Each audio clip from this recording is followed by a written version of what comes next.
Shana Tova. It feels like when we say that this year, we mean something maybe deeper than sometimes on Rosh Hashanah because of how difficult and unsettling the year's been, with so much violence and so much loss of life, and so many times getting messages that were somehow insufficient in the face of what's in front of us, that we're failing in some kind of deep way.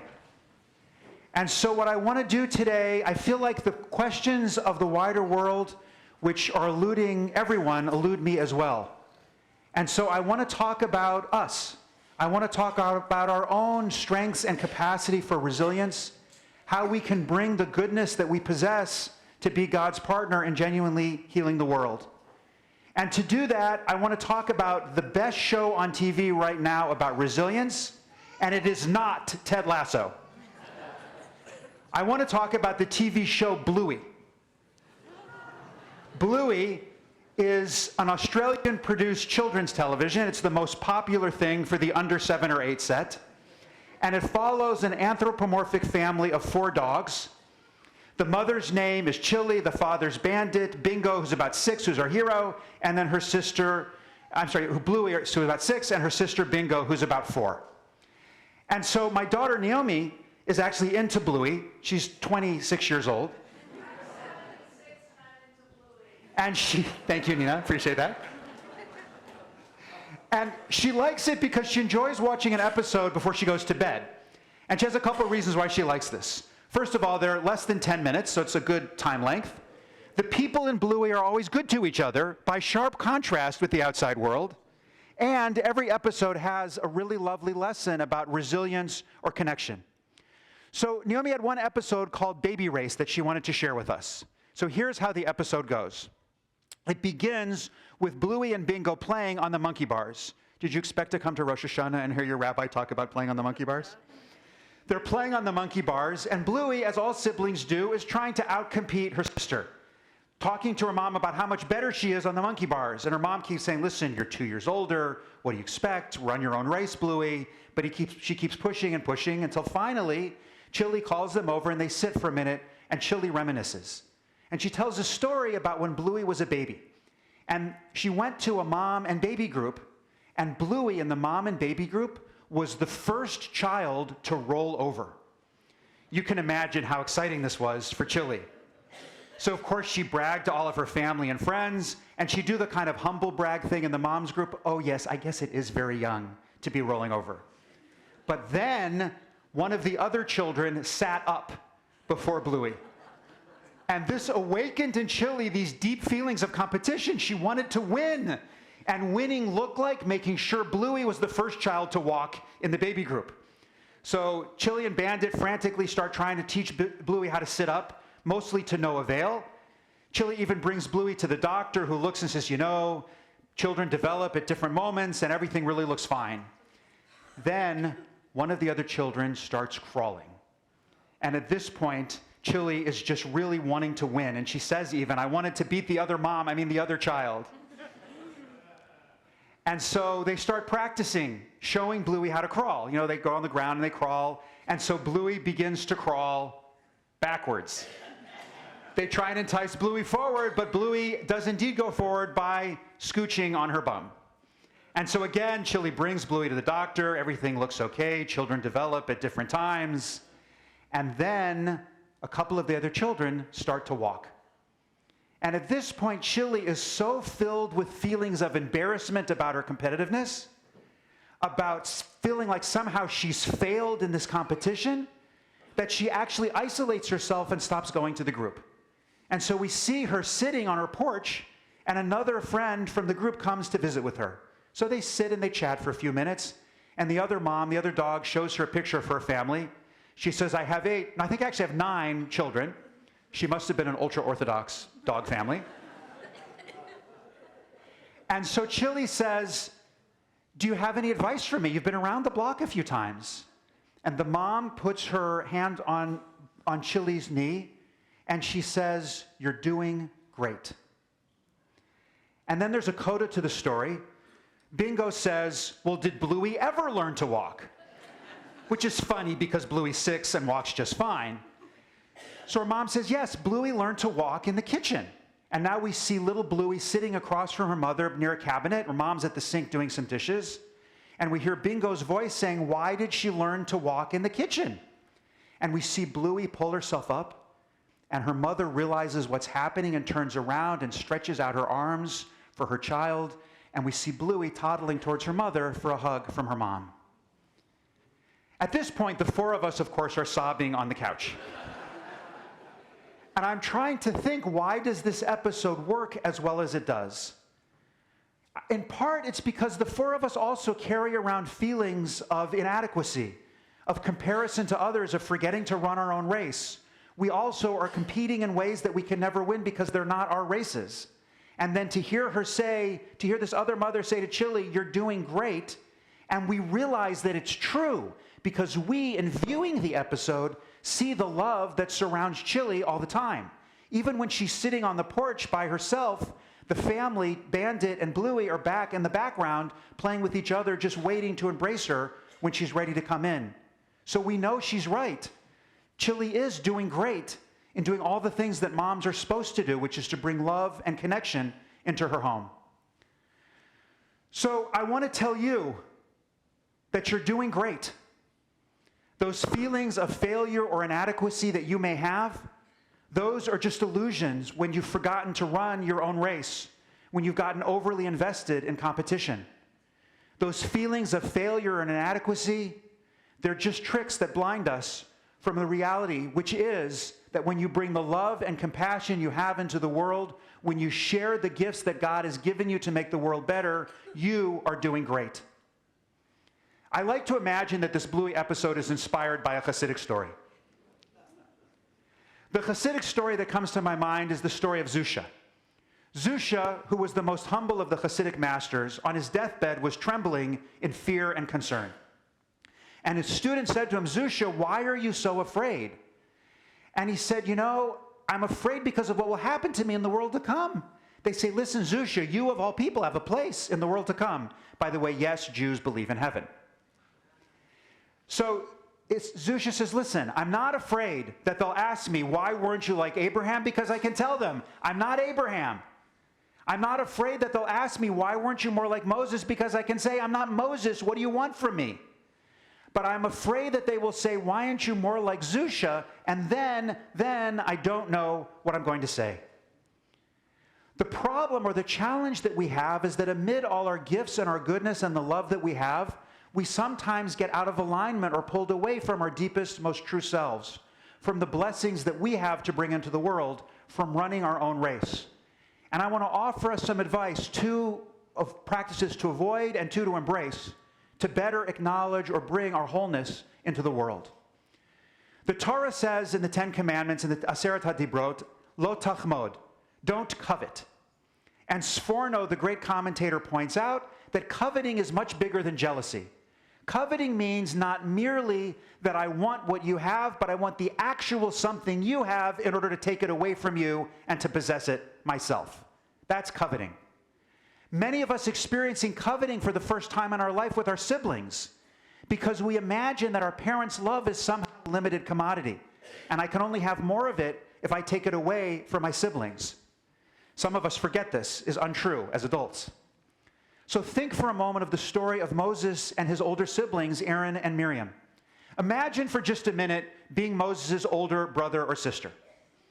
Okay, Moses, who is one of the great lawgivers of history. He is the author of the Torah. He is the redeemer and savior of the Jewish people, and he is the greatest prophet who has ever or ever will live.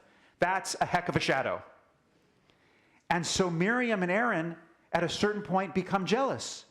And they imagine that the people's love for them, for the three of them, is a limited commodity. And so first they badmouth Moses. They say, Moses, his wife is a Cushite. Some kind of comment about it's maybe xenophobic, it's maybe racist. In other words, they want to lower Moses' esteem in the eyes of the people. And then they go on and they say, Vayomro harak ach b'Moshe diber Adonai. Listen, does God speak only to Moses? Halo gambanu diber v'yishma Adonai. God listens and even talks to us as well. And then the Torah tells us, Va'ish Moshe anav me'od. Moses was very humble. Meaning Moses, over the course of his life, had learned how to take up the right amount of space. When he heard, for example, that Eldad and Medad were prophesying in the camp, instead of feeling threatened or competed, he says, if only all the Israelites were prophets. Moses is wanting to share his own gifts and blessings, and also is desiring greatly the gifts and blessings of others. But Miriam and Aaron, in their covetousness, forget about their own love and esteem in the eyes of the people. And they forget, for example, Aaron forgets that he's the reason the Ananei Kavod, the clouds of glory, are over the Israelite people. He forgets that he is the father of the Kohanim with an amazing destiny of his own.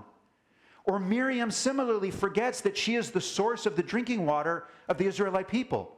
The Midrash teaches us that there was a well that followed them because of her merit. She forgets that she was also Miriam HaNiviah, the prophetess who led the Israelite women in song and dance out of Egypt. That when she died, the people loved her so much they could not stop from mourning and crying. Their competitiveness, their covetousness blinded them to the truth of their own goodness and their own love. There was a man who made an appointment with me who had received a very unpleasant cancer diagnosis. He had less than a year to live. And he wanted to talk about Jewish views on the afterlife with me. And also, I think, just to have some time together and think about setting his own spiritual life in order. I learned a bit about him in these meetings. I learned that he had worked at Bell Labs and then at HP. I learned that he was a world champion bridge player. I learned that he had a wife who had had an illness for many years and he had been a devoted caregiver. And I learned that he loved sports, particularly the San Francisco Giants. I'm sorry to mention them in this moment. They're doing terribly if you don't get the joke. Particularly the San Francisco Giants and any sports from Berkeley. So I asked him, tell me a little bit of how you see your life. And he says, I don't think I ever amounted to much. And I was taken aback by this comment. I said, what do you even mean? He says, the guy down the hall from me, he won a Nobel Prize. And the person in the office next to mine, he started a multi-billion-dollar company. And I never did that, so I just didn't do that much. I was taken aback because that's what he saw. But what I saw was a man, first of all, of no mean professional achievements. He had been involved in a key way in developing some of the technology that has subsequently changed the world. A man who had two devoted children who were so interested in spending time with him that they were cramming in every possible sporting event that they could in the limited time that was left to them to get a decade's worth of memories into just a few months. And a man who was more worried about his wife's health and well-being than his own impending mortality. This was someone surrounded by love and goodness who had shared abundantly of his love into the world.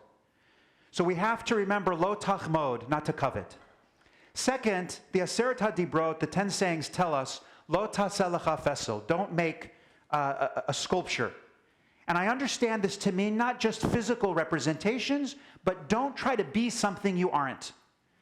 So Carol and I were in a museum in front of a beautiful Monet painting of enormous size.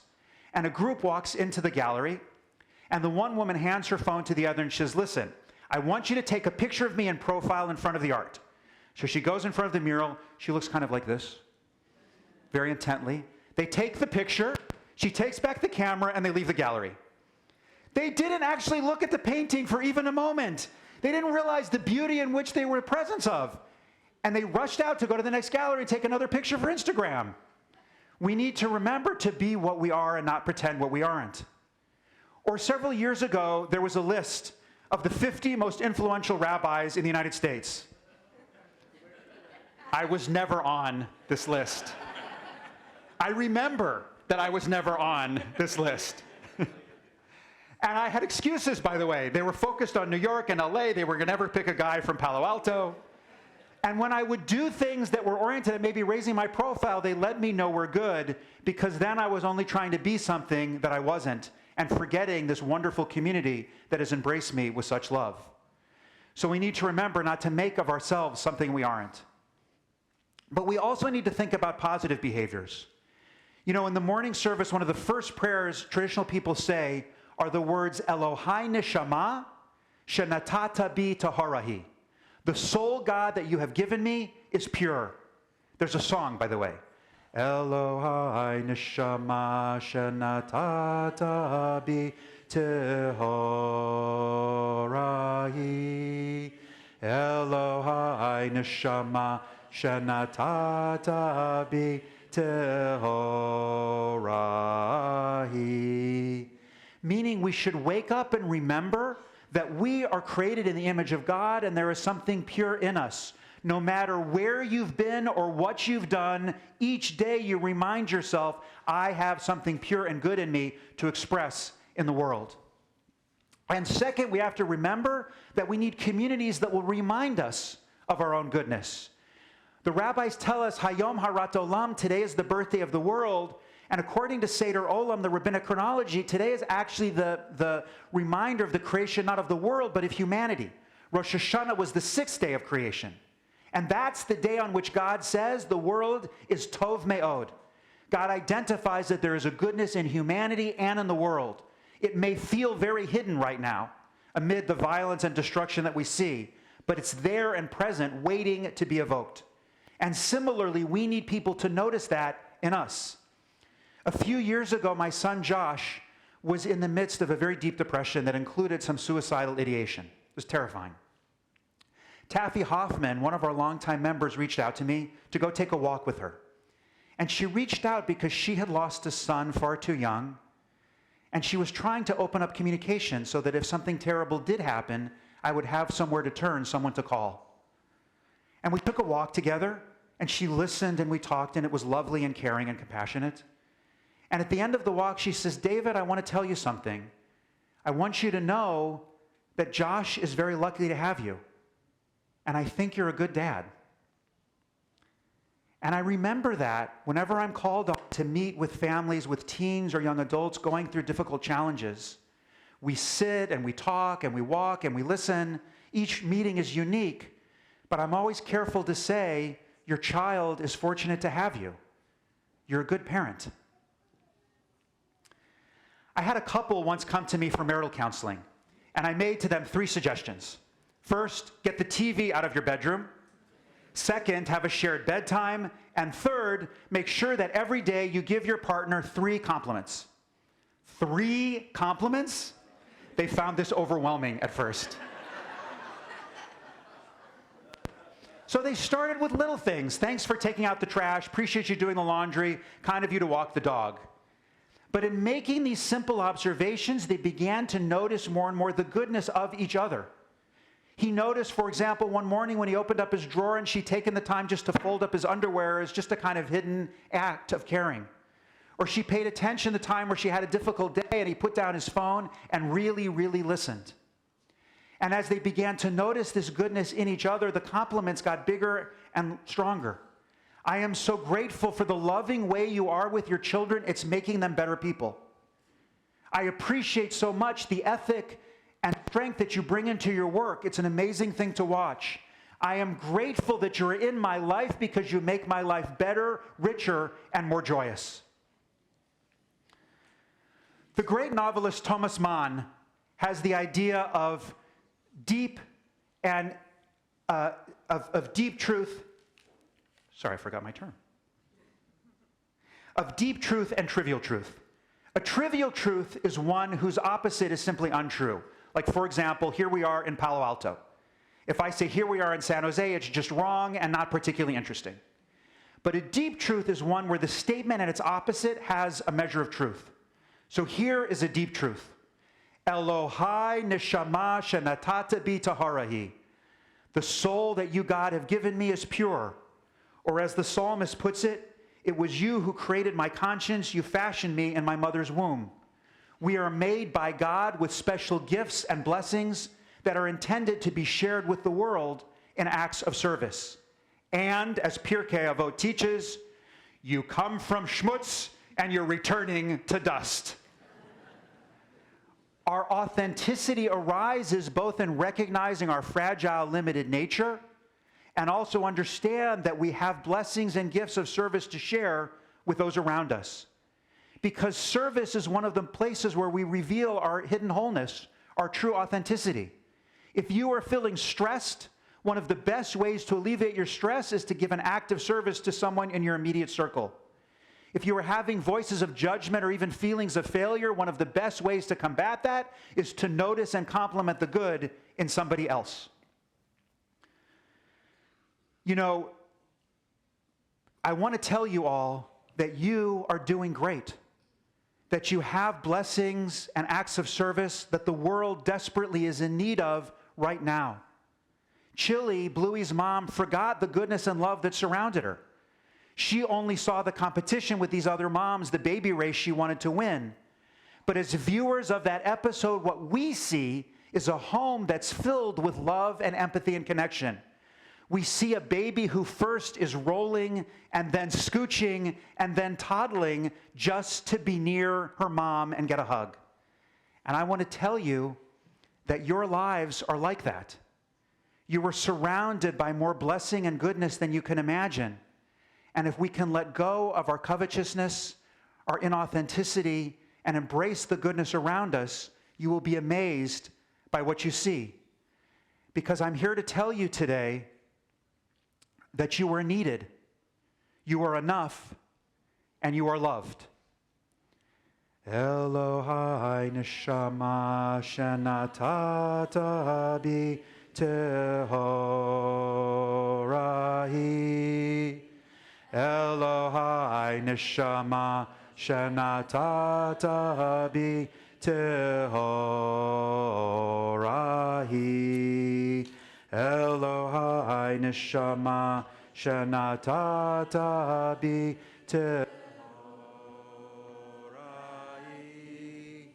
Elohai neshama shenatata